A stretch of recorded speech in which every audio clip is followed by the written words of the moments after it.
ng bulo. Parang sila, at may kasamaan sila ng buong pagpapala. Palakasin sila, sila ay usually psychologically, at sa lahat spiritually. Upang sa mga tao ay nagdala sila ng pagpapala sa ilang araw. Bigyan sila ng mabuting kalusugan, maging matagpuan sa kanilang pagkikari ang palabog ng pumusong masulong para sa kanilang buhay.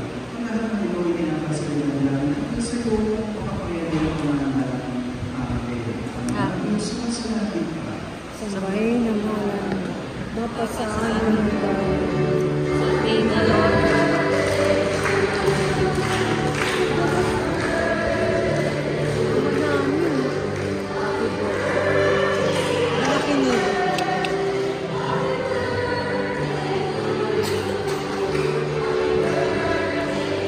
Happy birthday.